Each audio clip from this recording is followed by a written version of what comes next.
જય માતાજી મિત્રો, પુષ્પાની રસોઈમાં તમારું સ્વાગત છે। આજે આપણે ઢોકળા બનાવવાના છે, પણ તેનો વઘાર એક નવી જ રીતે કરવાનો છે। તેના માટે એક વાટકો જેટલા મેં ચોખા લઈ લીધા છે। કોઈ પણ ચોખા ચાલે, પણ તમારે બાસમતી ચોખાનો ઉપયોગ નથી કરવાનો। એક વાટકો ચોખા લીધા છે તો અડધો વાટકો મેં ચણાની દાળ લીધી છે। તમારે અડદની દાળ લેવી હોય તો અડધો વાટકો બે મિક્સ કરી લેવાની, તે પ્રમાણે લેવાની, પણ મેં ચણાની દાળ એકલી જ એડ કરી છે। તેને સરસ આપણે મિક્સ કરી લઈશું અને પછી તેને ધોઈ લઈશું। 2 થી 3 વાર સરસ ધોઈ લેવાના છે। 2 થી 3 વાર મેં સરસ ધોઈ લીધા છે। જો કોરા કરી લીધા છે। હવે તેને આપણે પલાળવા મૂકવાના છે 5 થી 6 કલાક માટે, પણ આપણે એકદમ નવી જ રીતે તેને પલાળીશું, એટલે જેથી તરત જ આથો આવી જાય। એક વાટકો મેં પાણી ગરમ લીધું છે। જો આંગળી અડીએ પણ બરાય નહીં એટલું નવસેકું પાણી ગરમ કરી લેવાનું છે। એક વાટકો જેટલું લીધું છે। એક વાટકો આપણે ચોખા લીધા છે એ પ્રમાણે એક વાટકો મેં પાણી ગરમ લીધું છે। તેમાં આપણે ખાટું દહીં લઈશું। દહીં જેટલું બને એટલું તમે ખાટું લેજો। મેં 3 ચમચી જેટલું દહીં લીધું છે, ખાટું એકદમ। આ ઢોકળા માટે ખાટા દહીંનો જ ઉપયોગ કરવાનો છે। તેને આપણે ગરમ પાણીમાં એડ કરી દઈશું। ગરમ પાણીમાં એડ કરીને તેને સરસ મિક્સ કરી લઈશું। આ રીતે ગરમ પાણી એડ કરશો તો તમારે ચોમાસાના ઋતુમાં પણ સરસ આથો આવી જશે। જનરલી ચોમાસાના ઋતુમાં આથાનો બહુ પ્રોબ્લેમ હોય છે, પણ આ વખતે તમે જો ગરમ પાણી એડ કરીને ઢોકળા પલાળશો તો આથો સરસ આવી જાય છે। તેને મિક્સ કરી લઈશું।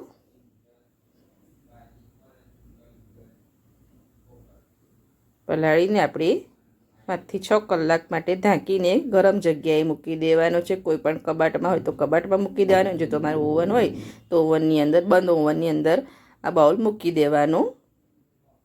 આપણે કબાટમાં મૂકી દઈશું ઢાંકીને। પછી એને 5 થી 6 કલાક પછી તેને પીસવાનું છે। ઢાંકીને મૂકી દીધું છે, કબાટમાં મૂકી દઈશું।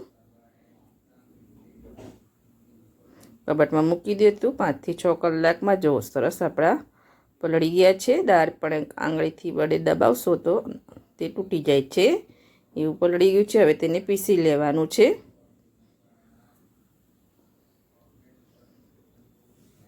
એને એક જારમાં લઈ લઈશું અને જારમાં લઈને પીસી લીધું છે। જો જારમાં મેં લઈ લીધું હતું ને પીસી લીધું છે। જો હવે તે પીસી લેવાનું છે। પીસીને મેં એક બોલમાં લઈ લીધું છે। બધું દાળ ચોખાને મેં પીસીને રેડી કરી દીધા છે। હવે ફરીથી તેને 2 કલાક માટે ઢાંકીને મૂકી દેવાનું છે।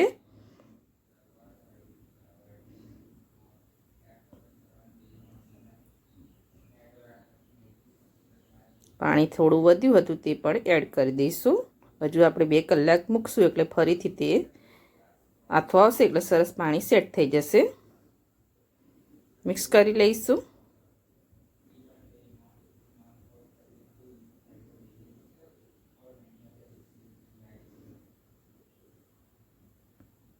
ફરીથી ઢાંકીને મૂકી દઈશું 2 કલાક માટે કબાટમાં। 2 કલાક જેવું થઈ ગયું છે। હવે બેટરને આપણે ચેક કરી લઈશું। જો સરસ આથો આવી ગયો છે, બેટર પણ થીક થઈ ગયું છે। 7 થી 8 કલાક લાગે છે ઢોકળાના બેટરને સેટ થતાં। જો તમારે સવારે બનાવો હોય તો રાત્રે પલાળી દેવાનું, રાત્રે બનાવવું હોય તો સવારથી જ પ્રોસેસ કરવા માંડવાની। હવે લસણ લઈ લઈશું। 8 થી 10 લસણની કળી લીધી છે। લીલા મરચાં લીધા છે। 3 થી 4 લીલા મરચાંને ખલિયામાં ખાંડીને પેસ્ટ બનાવી દીધી છે, તે એડ કરી દઈશું। હવે મસાલા કરી લઈશું બાકીના। હવે હળદર લઈ લઈશું અડધી ચમચી। અજમો લઈ લઈશું। અજમાનો ફ્લેવર બહુ સરસ આવે છે, જરૂરથી એડ કરજો। 1 ચમચી જેટલો અજમો મેં હાથેથી મસળી લીધો છે। હવે આખું જીરું લઈ લીધું છે।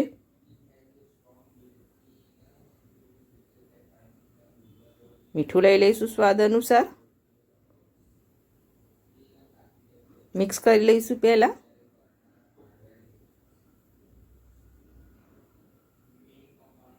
મિક્સ કરી લીધું છે સરસ.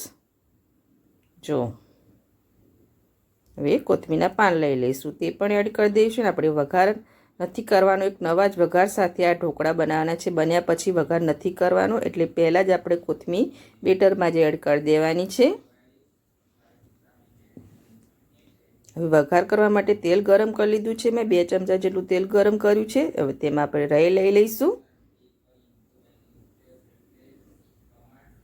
રાઈ તતડવા દઈશું. 1 ચમચી જેટલા સફેદ તલ લઈ લઈશું. વઘાર એડ કરીને આપણે આ ઢોકળા સ્ટીમ કરવા મૂકવાના છે. આ રીતે તમે જરૂરથી ટ્રાય કરજો, બહુ સરસ લાગે છે ઢોકળા. વઘાર એડ કરી દીધો છે. વઘારને સરસ આપણે બેટરમાં મિક્સ કરી લઈશું. પહેલાં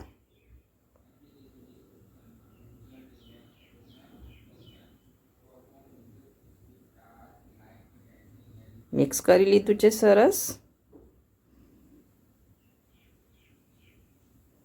તેમાં આપણે થોડીક અડધી ચમચી જેટલી ખાંડ લઈ લઈશું.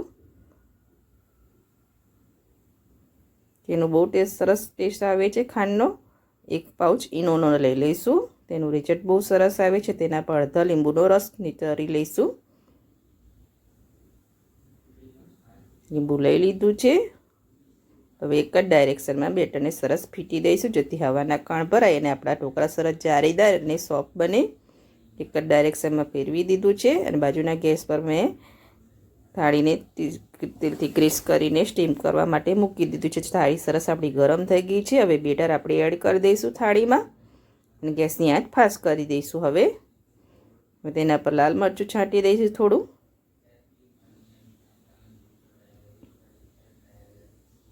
લાલ મરચું છાંટી દીધું છે. હવે તેને ઢાંકીને 15 મિનિટ માટે સ્ટીમ થવા દઈશું. 15 મિનિટ થઈ જાય પછી ચેક કરીશું. 15 મિનિટ જેવું થઈ ગયું છે. જો ઢોકળા આપણા સરસ સ્ટીમ થઈ ગયા છે, ચપ્પુ નાખ્યું તો એકદમ ક્લીન નીકળ્યું. હવે તેને નીચે લઈ લઈશું અને ઠંડા થવા દઈશું. તે પહેલાં તેના ઉપર આપણે થોડું તેલ લગાવી લઈશું, કે આપણે આ વઘાર નથી કરવાનો. આ ઢોકળાનો આપણે વઘાર કરીને જ બનાવ્યા છે, એટલે થઈ જાય પછી તેના ઉપર તેલ સ્પ્રેડ કરી લેવાનું છે. હવે તે તેલ લગાવી લીધું છે. ગરમ ગરમમાં જ તેલ લગાવી લેવાનું છે. હવે થોડા ઠંડા થાય પછી તેને કટ મારીશું આપણે. ઠંડા થઈ ગયા છે અને મેં કટ મારી દીધા છે. તો તમને એકદમ બતાવું કે એકદમ સોફ્ટ અને જાળીદાર અને આપણે વઘાર અંદર એડ કરીને બનાવ્યા છે. એકવાર તમે આ વખતે જરૂરથી ટ્રાય કરજો. એકદમ જાળીદાર બન્યા છે આપણા ઢોકળા. બનીને રેડી થઈ ગયા છે ઢોકળા. અને મેં લસણની ચટણી સાથે સર્વ કર્યા છે. તમે આ લસણની સાથે આ ઢોકળા જરૂરથી ટ્રાય કરજો, બહુ ટેસ્ટી લાગે છે. અને જો તમને મારી આ ઢોકળાની રેસીપી ગમતી હોય તો મારા વિડીયોને લાઇક કરજો, સબસ્ક્રાઈબ કરજો અને બેલ આઇકન જરૂરથી દબાવજો. એકદમ ટેસ્ટી એવા ને ઝટપટ બની જાય એવા નવા જ ઢોકળા.